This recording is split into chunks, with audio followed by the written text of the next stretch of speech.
सोई सब साहुण। बोल देवादेव श्री आदिनाथ भगवान की जय। चिंतामणि पार्श्वनाथ भगवान की जय। भगवान महावीर स्वामी की जय। आचार्य गुरुवर सरस्वती सागर जी गुरु महाराज की जय।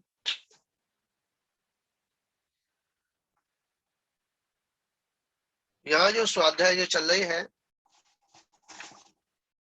वो इष्ट उपदेश की चल रही है और बहुत ही ये ग्रंथ जो है मार्वल है, वह अपने उपयोगी है और इससे हमको बहुत कुछ प्राप्त होता है। और सभी ग्रंथ अपने अपने में पूर्ण है, कोई भी ग्रंथ छोटा बड़ा नहीं है। भगवान की वाणी है और भगवान की वाणी को सरल रूप में जो परोसा है, ऐसे हमारे आचार्य भगवंत हैं। क्या उतनी कठिनाई में नहीं समझ पाते प्राकृतिक संस्कृति। हाँ, तो यहाँ अपन जो है हिंदी को अपन यहाँ देखेंगे। यहाँ आचार्य भगवंत पूज्यपाद स्वामी यहाँ वो कह रहे हैं कि संसार में दो प्रकार के जीव हैं, एक मोही और एक निर्मोही। क्या है इसमें? मोही जीव भी संसार में ही है और निर्मोही भी संसार में ही है। ये जीव जो है संसार से बाहर नहीं है। क्या है इसमें कल्पना जी? और जो मोही जो जीव है वह जीव अपने को सुख दुख का अनुभव करते हैं। मोही जो जीव है वह सुख दुख का अनुभव करते हैं, वेदन करते हैं और उससे वो पीड़ित होते हैं। क्या है इसमें? क्योंकि वो ही एक ऐसा कारण है कि जिससे ये जीव संसार में विचरण कर रहा है, घूम रहा है। और वो ही जीव भी वह अनेक प्रकार के संकल्प विकल्पों का जन्म देता है। मतलब वह 24 घंटे उसके जीवन में संकल्प विकल्प चलते हैं।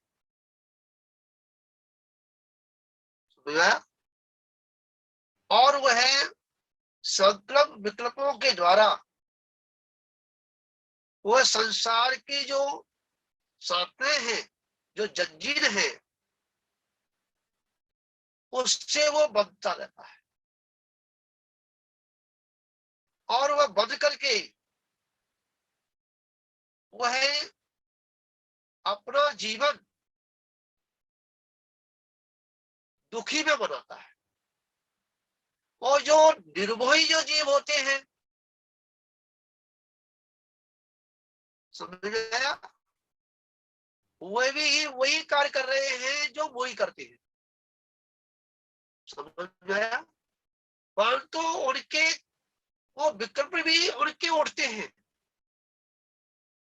परंतु वह विकल्प जो निर्मोही जो जीव होते हैं, जो संसार में विचरण करने वाले वो भी हैं, परंतु उनका संसार चुल्लू भर है। निर्मोही जो जीव है वह जो विकल्प उठते हैं तो उसके विकल्प क्या उठेंगे? समय शिखर की यात्रा करने चलना है, कहाँ जाना है?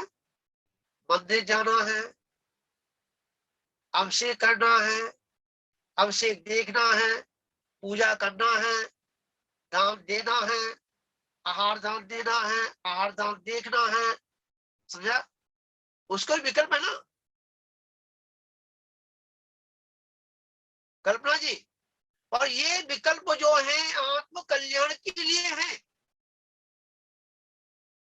ये सच्चे सुख के ये जन्म क्या जन्म देने वाले हैं, क्या रखना। और जो मोही जीव जो होता है,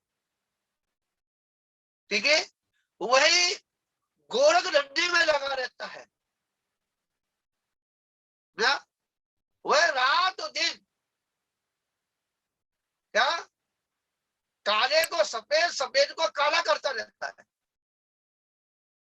परंतु जो निर्मोही जीव होता है वो भी गोरख धंधे में रहता है, परंतु वह गोरख धंधे को गोरख धंधा समझता है। क्या पाप को पाप समझता है, पुण्य को पुण्य समझता है। समझा? वो अलग अलग खाते में डालता है।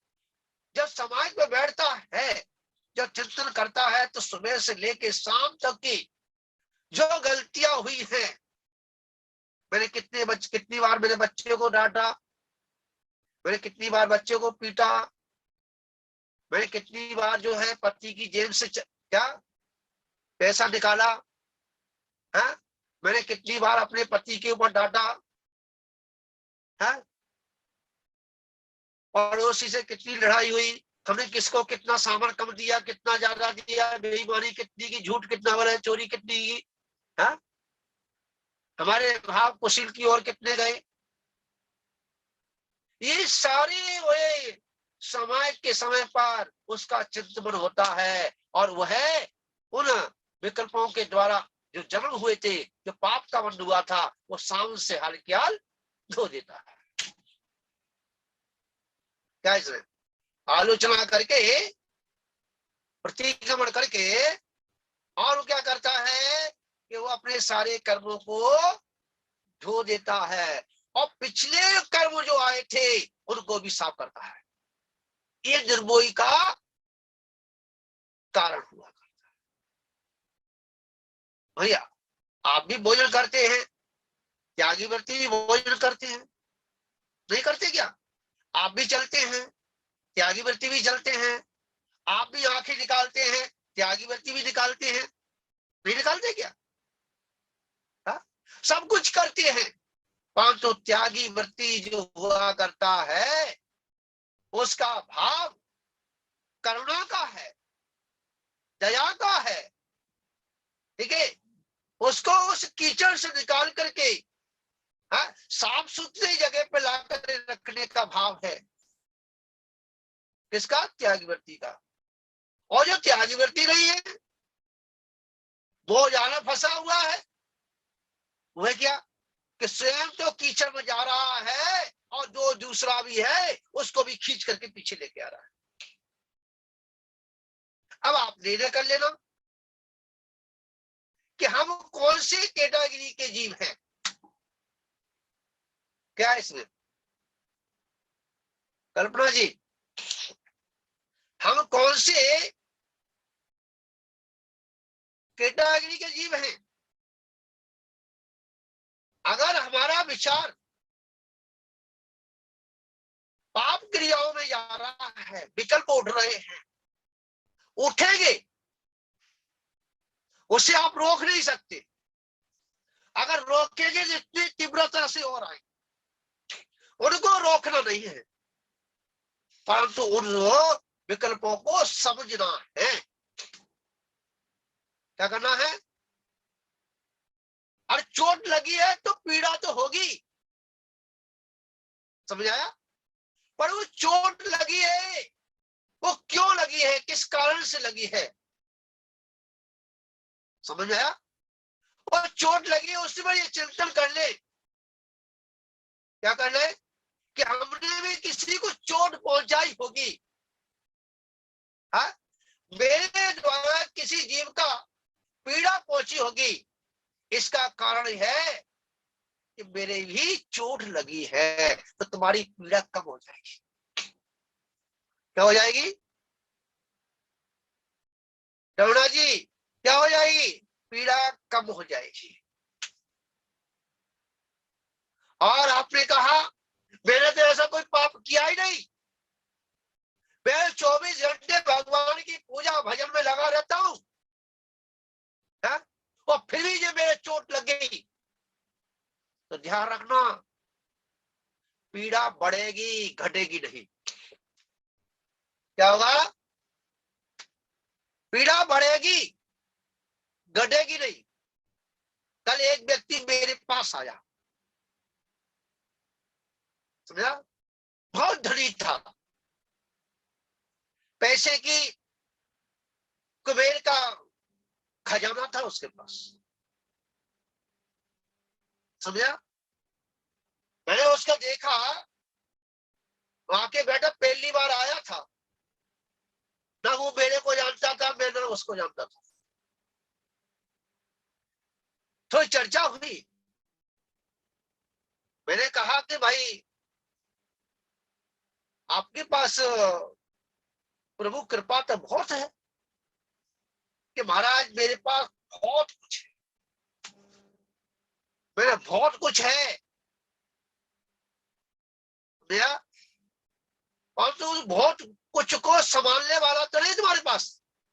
क्या महाराज, मेरा तो कोई संतान का सुख ही नहीं है? कि महाराज वो तो नहीं मेरे पास। क्या कहा? सब कुछ है, परंतु उसके पास क्या नहीं है? संतान नहीं है। मैं तुम्हारी बीवी का सुख नहीं दिख रहा कि महाराज वो 15 साल पहले मर गई। क्या हुआ? तो कहने का तात्पर्य है, मैंने कहा कि महाराज जी, बोल ने कहा कि महाराज जी मेरे 1 साले का लड़का मैंने गोद रखा था, उसको देख लो, मैं संतान तो इसकी भी नहीं है। क्या? संतान तो इसकी भी नहीं है। बोले महाराज जी उसके बाद एक बच्ची है। भाई कोई सवाल ही नहीं कि बच्ची हो। पता चला कि वो इंजेक्शन से उसने संतान को उत्पन्न कराया, समझा। तो भाई उसकी बच्ची है नहीं।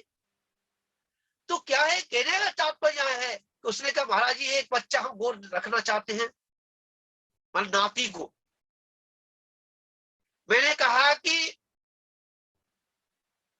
आप इसको कितना भी धन दे जाना, परंतु वह धन का भोग नहीं कर पाएगा, उसे संभाल के नहीं रख पाएगा। समझ आया? क्योंकि तेरा पुण्य, तेरी लक्ष्मी तेरे साथ चली जाएगी। मैंने कहा कि तेरे इतना जो कुबेर का खजाना तुझे मिला है, तो क्यों बर्बाद कर रहा है? तू तो किसी ऐसी जगह लगा, है? कि महाराज मैं लगा रहा हूं। तो मैंने कहा तू क्यों विकल्प कर रहा है कि नाती पोते और जी और मैं इसको व्यवस्था बनाऊं, जब तेरा सुख नहीं है। तो माने कि महाराज ठीक है। क्या कहा? ठीक है, मैं सारा पैसा जो है नहीं,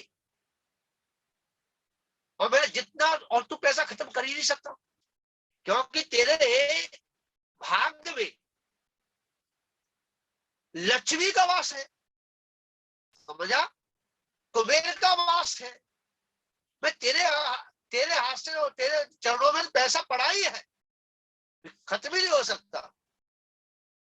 तो कहने का तात्पर्य है, उसने कहा महाराज जी मैं इतना पैसा, क्या एक मंदिर जीन सूट पड़ा था उसको बनवा रहा हूँ, और जी कर रहा हूँ वो कर रहा हूँ, बहुत अच्छा, और वो कह रहा मैं पंचकरण करा दिया, अभी भी और शिखर बनवा कर उसको कलसा रोड करा रहा हूँ, मैं समाज का पैसा कुछ नहीं लेता, मैं सारा पैसा अपने ही लगाता हूँ। मैंने कहा ये अपने लिए नहीं, ये तुम जो है अपने अगले भव के लिए बैंक बैलेंस कर रहे हो। क्या कर रहे हो? मैं ब्याज की मिलेगा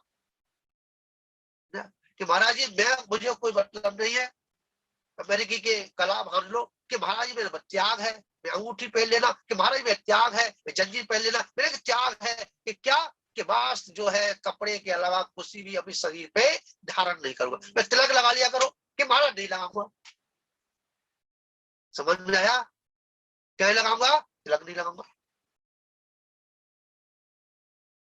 तो कहने का तात्पर्य समझो, उसने कहा कि महाराज मैं सब कुछ देख लिया परंतु मेरे पास सब कुछ है, मैं सब कुछ तो है पर बहुत कुछ नहीं है। समझा?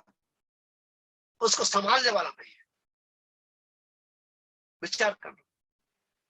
इसलिए आचार्य भगवंत कहते हैं, क्या कहते हैं कि मोही और निर्मोही, क्या कहते हैं, मोही जो जीव होता है वो अपने पैसों को जीवन में चिन चिन के रखता है। उत्तर प्रदेश में सुना होगा आपने, है? और वो भी ज्ञान था, ये ध्यान रखना, जो मोक्ष जाने की जिसकी क्षमता है वो ही 7 में नरक जाएगा। समझ में आ गया? वही 7 में नरक जाएगा। तो सबसे बड़ा पाप करने वाला जेनी हुआ करता है और सबसे ज्यादा पुण्य करने वाला जेनी हुआ करता है, और भगवान बनने वाला भी जेनी हुआ करता है। समझ में आगे नहीं आया? तो मैं उस जेन की बात कर रहा हूं, दीवार में चिन चिन के पैसा लगा दिया, है? और उसको देसी भी लगा लगा करके और पैसा निकाला गया, है? अगर वो चाहता, ठीक है, अगर उससे प्रति मोह नहीं करता, है? निर्मोही होता, तो उसका पैसे का क्या होता? जितने हमारे भारत में जितने भी जैन साधु हैं उन सभी की व्यवस्था अकेला कर सकता था। क्या कर सकता था? अकेला कर सकता। जितने भारत में जितने भी मंदिर हैं सभी मंदिरों की पुजारियों की व्यवस्था अकेला कर सकता था। समझा? काय में मात्र ब्याज पे इतना पैसा था, परंतु वो, है, दीवार में चिल चिल के लगा दिया, किसी को बताया नहीं, पड़ोसियों को पता नहीं, निकला। बताइए, अब जेल में सड़ रहे हैं, क्या कर रहे हैं? जेल में सड़ रहे हैं, पड़े हुए हैं। विचार करना, अरे भाई क्यों इतना राग करते हो, क्यों इतना मोह करते हो? अरे कम से कम उसने, आपने मांगते हैं, तुमने कैसे कमाया है, सही पैसा है, गलत पैसा है, परंतु तो आप उसको सही पैसा भी बना सकते थे, उसका क्या टैक्स पहले भी भर सकते थे, उस पैसे को क्या धर्म से लगा सकते थे। ये भव नहीं जाने कितने भवों के लिए तुम्हारी जो है पूंजी इकट्ठी हो जाती। क्या रहा? बताइए, इससे सीख लेनी चाहिए। क्या लेनी चाहिए? इससे हमें सीख लेनी चाहिए, क्योंकि हमें कल का भरोसा नहीं करना चाहिए, कल के लिए बचा के नहीं रखना चाहिए, कल को छोड़ देना चाहिए। कल के ऊपर कल किसने देखी है? हमारी कल आ सकती है क्या? कोई पता है क्या? अरे कल के लिए कल छोड़ दो ना। और कहा भी है कि चोंच दी है तो चुनाव मिलेगा। क्या मिलेगा? चोंच दी है तो चुनाव मिलेगा। जन्म होते ही मां की आंचल में दूध आता है, पहले नहीं आता है? पहले नहीं आता, बाद में आता है। बच्चे का जन्म होते ही दूध आ जाता है। तो कहने का तात्पर्य है कि तेरे मुकद्दर में है, तेरे भाग्य में है, तेरा पुण्य तीव्र है तो तेरे को सब कुछ मिलेगा। और तेरे पुण्य में नहीं है क्या, तो दूध आया हुआ भी चला जाएगा, है? और यहाँ तक कि तेरी माँ भी समाप्त हो जाएगी, बाप भी समाप्त हो जाएगा। ऐसे ही बच्चे हैं जिनके माँ बाप कोई है नहीं, है? कोरोना में देखिए आपने, पिछली साल ऐसे ऐसे परिवार, सब कुछ नष्ट हो गया, सब कुछ उस कोरोना में चले गए, मात्र एक बच्चा रह गया, 2 बच्चे रह गए, है? कोई उनको पालन पोषण करने वाला, इतनी संपत्ति है, उसको भोगने वाला नहीं, संभालने वाला नहीं। ऐसे ऐसे लोगों का जो है कोरोना के क्या उस बीमारी में चपेट में आकर चले गए, है? और फिर भी हमारा अहंकार समाप्त नहीं हो रहा है, फिर भी हमारा जो है ये वो कम नहीं हो रहा है। अरे सेठ बनो, लाला मत बनो। लाला की हमारी गिनती दुख का कारण बनती है, और जो सेठ हुआ करता है वो हमेशा स्वयं संभलता रहता है और अपने पड़ोसों को भी संभालता है, वो सेठ है। बनिया बनो, बनने की कला सीखो, चलने की कला सीखो, रहने की कला सीखो, खाने की कला सीखो, मरने की कला सीखो, ये बनिया का काम। छत्री बनो, स्वयं अपनी रक्षा करो, अब पड़ोसी की भी रक्षा करो, ध्यान रखना। तो आचार्य भगवंत कह रहे हैं कि संसार में दो प्रकार के जीव होते हैं। कितने प्रकार के? दो प्रकार के। एक मोही जीव होता है और एक निर्मोही जीव होता है। ठीक है, दोनों ही भगवान की दर्शन करने जा रहे हैं। जो मोही जीव है वो कह रहा है कि हे भगवान, एक कोठी या दो कोठी और हो जाए, एक दुकान है दूसरी दुकान और हो जाए, समझा? मतलब वो 7 पीढ़ी के लिए, 5-6 पीढ़ी के लिए उसके पास है, 7 पीढ़ी तक है, परंतु 8वीं पीढ़ी की वो व्यवस्था में लगा हुआ है। एक कथन आता है, एक सेठ जी थे और वो सेठ जी जो है अपने पैसे की धुन में थे।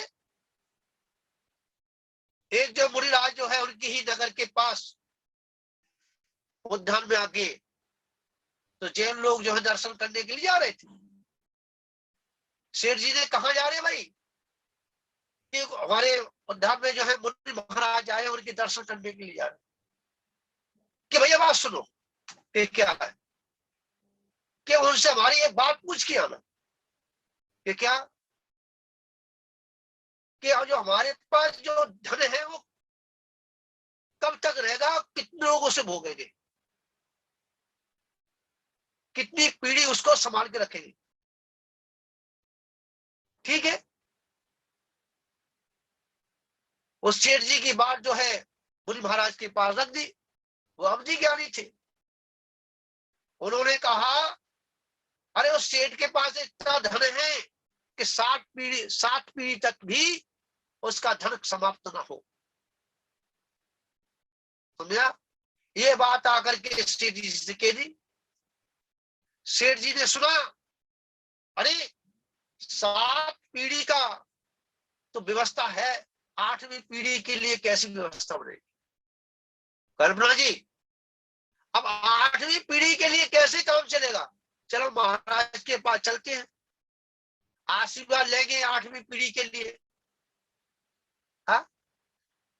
चल लिए और जाकर के नमोस्तु किया, बैठे।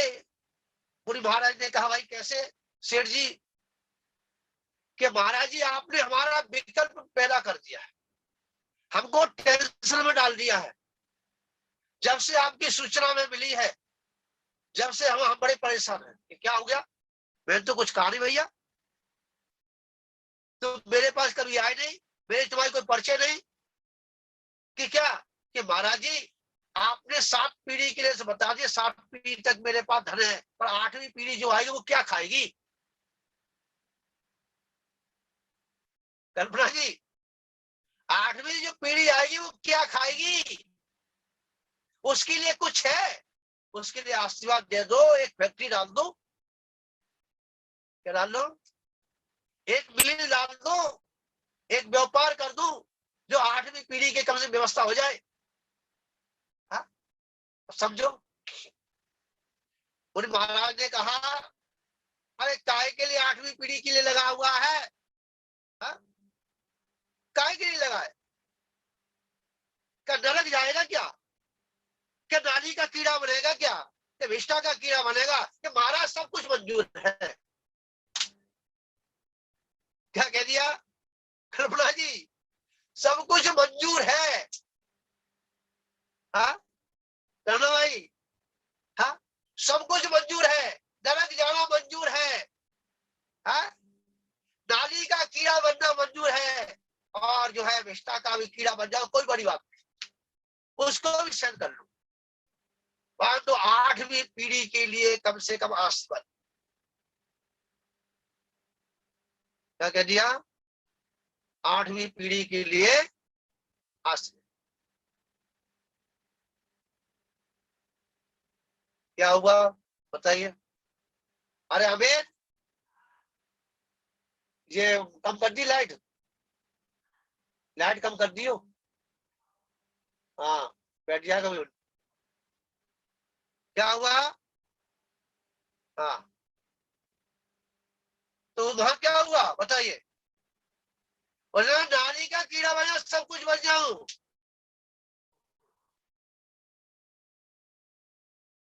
भाई महाराज, महाराज ने कहा ठीक है भैया, जब तू नाली का कीड़ा बनने को तैयार है, विष्ठा का कीड़ा बनने को तैयार है, नरक में जाने के तैयार है, पर तेरी ऐसी होनहार है, पर साधु तो आशीर्वाद देते ही दे दिए सब। उन्होंने 8वीं पीढ़ी के लिए व्यापार चालू कर दिया। अब घर जाकर के उन्होंने अपने लड़कों से कहा कि देखो बेटा, मेरा बुढ़ापा आ गया है और मुझे जाना भी है, पर वो गुरु महाराज ने जो आशीर्वाद में जो कहा था कि 8वीं पीढ़ी अगर तू इसमें पड़ा रहेगा तो विष्ठा का कीड़ा बनेगा। जब मैं विष्ठा का कीड़ा बन जाऊं, अगर तुझे मैं दिखूं तो तुझे मुझे मार देना। क्या कर देना? तो मुझे मार देना, ठीक है? समय आ गया, सेठ जी की मृत्यु हो गई और मर करके, और वह विष्ठा का कीड़ा बन गया। और जब आपने देखा होगा, आप लोग जाते नहीं है, पर खेतों में काले काले जो है कीड़े हो जाते हैं, हा? और उस मलबे से निकल करके बाहर आया, और सेठ का लड़का जो है वही सोच के लिए गया होगा, उसने देखा अरे वहां कीड़ा घूम रहा था। अरे उसने कहा ये मेरे पापा कहते थे, पिताजी सेठ जी कहते थे कि मैं मर के कीड़ा बनूंगा ना, उसे मार दो, उसी की पर्याय चेंज हो जाएगी। हाँ और वो सेठ जी जैसे ही वो लड़का जो है उसे मारने के लिए कीड़े को जाता है, वैसे ही जो सेठ जी का जीव जो था कीड़ा है, उससे मने करता है मारो नहीं, और वह उसी में घुस जाता है। तो कहने का तात्पर्य है, ये जीव जहां चला जाए, समझा, पिछली सारी औकात भूल जाता है। समझा? आपने देखा होगा जो बचपन में जो चोटें लगी थी, आज हमको याद है क्या? भूल गए। हाँ मम्मी पापा ने कितना पीटा होगा, भूल गए। झूला झूलने में गिरे होंगे, चोट लगी होगी, भूल गए ना। समय निकलते ही सब भूलते जाते हैं, ध्यान रखना। इसी प्रकार जो है ये जीव अनादि काल से पिछली औखातों को भूलता चला आया है, समझा? और जब तक पिछली औखातों को याद नहीं करेगा, जब तक उसका कर्मों का प्रक्षालन नहीं करेगा, जब तक वह सच्चे सुख की प्राप्ति उसे नहीं हो सकती। समझ में आया? पिछली औखात को इसीलिए नहीं, सुना कि मैं इतना महान था, समझा? पिछली औकात को इसलिए याद करना चाहिए, मैं कहां था और मैं कहां आ गया। अगर मैंने फिर वही किया, फिर वही पहुंच जाऊंगा। समझ आ गया? इसलिए तो आज जो है अपन ने पूज्य बात स्वामी की क्या उस चर्चा को अपन ने सुना, ठीक है, कि संसारी प्राणियों के इंद्रिय सुख और दुख कल्पना मात्र ही है। उसी प्रकार ये भोग आपत्ति के समय भोग के समान जितने भी सामान हैं वो दुख को उत्पन्न कराते हैं। ये बात आचार्य पूज्य गोस्वामी ने अपनी गाथा में दर्शाया। इसी मंगल भावना के साथ राम लेते भगवान महावीर स्वामी की वाणी के ज्ञान से सूझे लोकालोक, सुवाणी मस्तक सदा नेतु दो। हे जिन वाणी भारती तो जपो जिन रैन, जो तेरी शरणा गए सो पावे सुख चैन। भगवान महावीर स्वामी की जय।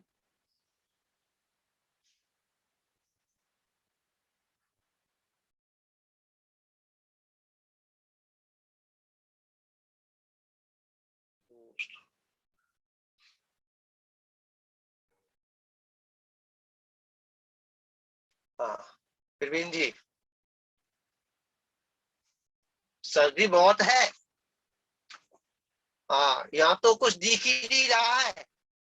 हाँ यहाँ जंगल में बिल्कुल नहीं दिखा, एक हाथ का भी नहीं दिखा, बहुत कोहरा है। और परंतु हमें नहीं, हम तो आराम से बैठे हुए हैं। हाँ हम तो अपनी कुटिया में आराम से बैठे हुए हैं, परंतु सर्दी बहुत है बाहर। हाँ इसलिए सर्दी बाहर है, अंतरंग में चले जाओ, सर्दी खत्म हो जाएगी। हाँ और हाँ आशीर्वाद है। कल्पना जी 31 तारीख को लाडू चढ़ रहा है। हाँ ठीक है, और उसमें आपका नाम लिखा है, ठीक है, लाडू चढ़ाने में। हाँ हाँ प्रवीण, हाँ रूबी जी, लाडू में आपका भी नाम लिखा जा रहा है, ठीक है। 31 तारीख का लाडू चढ़ेगा आदिनाथ भगवान का, और एक 1 कुंटल 8 किलो का चढ़ेगा। हाँ ठीक है, तो उसमें जो है जब लाडू चढ़ाएंगे सभी के नाम बोले जाएंगे, ठीक है। तो एक कल्पना जी का नाम लिखते हैं, ठीक है, लिख ले। हाँ और रूबी जी का भी है, रूबी जी लिख ले। हाँ ठीक, तो सभी को आशीर्वाद है। और महेश जी कहाँ है? दुकान पे?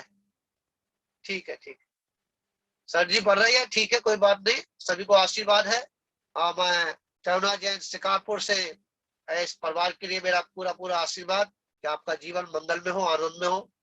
और कल्पना जैन बिरगांव से पूरे परिवार के लिए कोटि कोटि आशीर्वाद कि आपका जीवन मंगल में हो, आनंद में हो।